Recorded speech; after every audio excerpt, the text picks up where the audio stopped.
तुम्हारे संगत में उसने अपना वैवाहिक जीवन तो खराब कर ही लिया है, पर मैं आगे कुछ खराब नहीं करने दूंगा। मेरी बात ध्यान से सुनिए अंकल, आप जो चाहो मैं वो करूंगा, पर मैं पूरी बात सुनकर जाऊंगा और एक बार उन दोनों से मिलकर भी। ठीक है, तो 2 दिन इंतजार कर लो। 2 दिन बाद मेरा पागल बेटा अपनी गंवार पत्नी के साथ घर लौटेगा।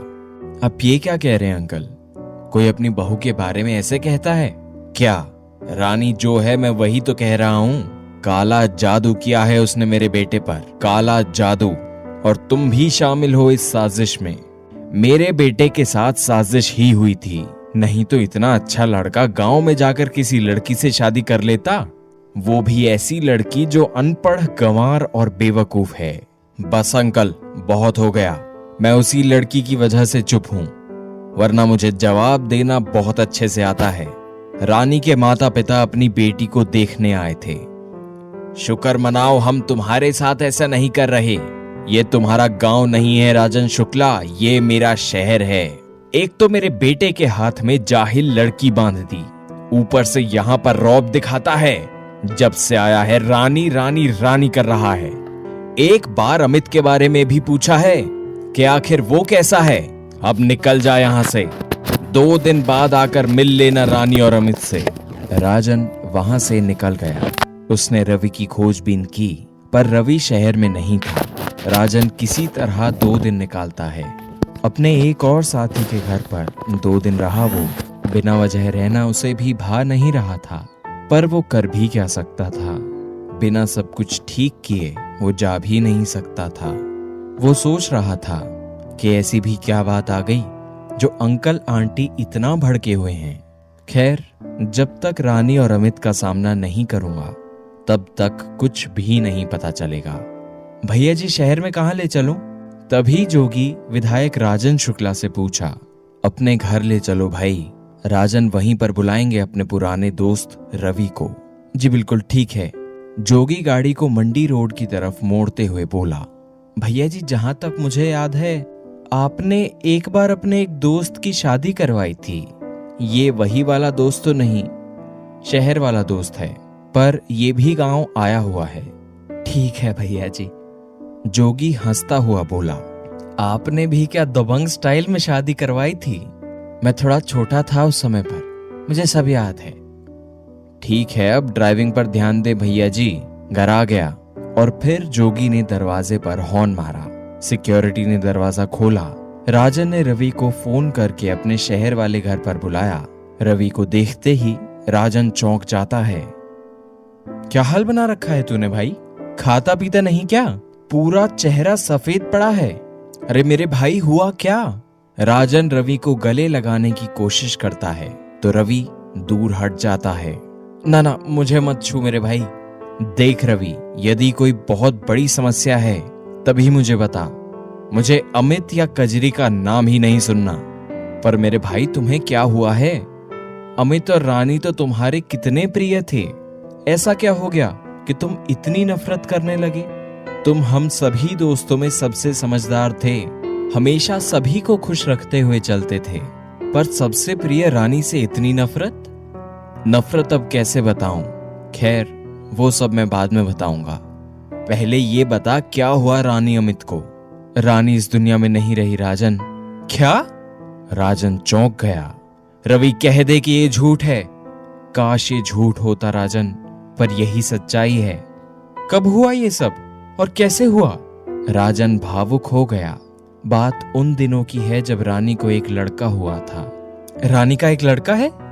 जी हाँ, शादी के 3 वर्ष बाद हुआ था। फिर क्या हुआ? भाई, रानी और अमित की मोहब्बत परवान चढ़ी हुई थी। सब कुछ बहुत अच्छे से चल रहा था, पर यह शादी अमित के माता पिता को पसंद नहीं थी। उन्होंने अमित और रानी के बीच में दरार डालनी शुरू कर दी, पर अमित और रानी की मोहब्बत को कोई फर्क नहीं पड़ा।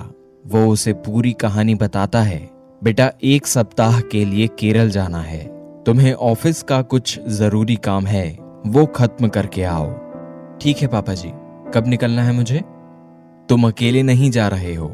क्या मतलब? मतलब ये है कि बहू को भी ले जाओ। अचानक जब मां बोली तो राकेश शॉक्ड रह गया। अमित सच में यही सोच रहा था कि आखिर माँ बदल कैसे गई। माँ तो हमेशा मुझे रानी से दूर रखना चाहती है। अरे बेटा, मैं एक माँ हूँ, मैं भी एक स्त्री हूँ और स्त्री का दर्द समझती हूँ। मैंने उसे बहुत समझाया है, पर अब और नहीं। उसे भी केरल घुमा कर ले आ। ठीक है, मैं बुकिंग करवाता हूँ। अमित खुश होता हुआ बोला, तुम कितनी अच्छी हो माँ, बुकिंग की जरूरत नहीं, तुम्हारे पापा ने पहले से ही बुकिंग करवा रखी है। अमित की माँ बोली, तुम्हें क्या लगता है हम बहू से प्यार नहीं करते? बस हम थोड़े बिखर से गए थे। अचानक गांव की बहू स्वीकार नहीं कर पाए, और वो बहुत ज्यादा पढ़ी लिखी भी तो नहीं है। हमारी भी पूरी तरह से गलती नहीं है बेटा।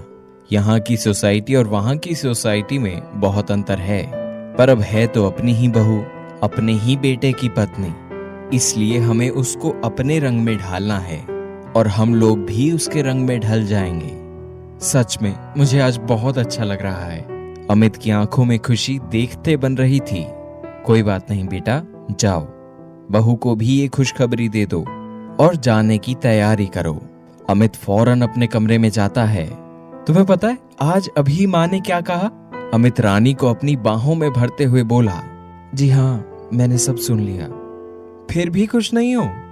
इतना सब कुछ होने के बाद आज 1 वर्ष बाद माँ अचानक मुझ पर इतनी क्यों मेहरबान हो गई? जबकि इस 1 वर्ष में मैंने जो जिल्लत झेली है वो बयां कर पाना मुश्किल है। मैंने अपने परिवार को खो दिया। रानी रोने लगी थी। वो रोते हुए बोली, बस तुम्हारे प्यार के सहारे जिंदा हूं, वरना मैं मर चुकी होती। अरे पागल, ये सब नहीं सोचते। फिलहाल जाने की तैयारी करो। मुझे मम्मी जी के प्लान पर शक हो रहा है, मेरी बात समझने की कोशिश कीजिए। अचानक मम्मी जी का ये प्यार मेरे गले से नहीं उतर रहा।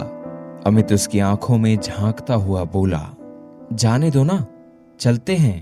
तुम्हें पता है केरल घूमने का मतलब आंखों से जन्नत देखने जैसा है। रानी को मानना पड़ा और उसने खुशी खुशी पैकिंग शुरू कर दी। रानी गांव से सीधे यहाँ आई थी। ये पहला मौका था जब वो शहर से कहीं दूर जा रही थी। उसे बहुत अच्छा लग रहा था। मन ही मन वो ये सोचकर बहुत खुश थी कि जैसा फिल्मों में दिखता है ठीक वैसा ही होगा क्या।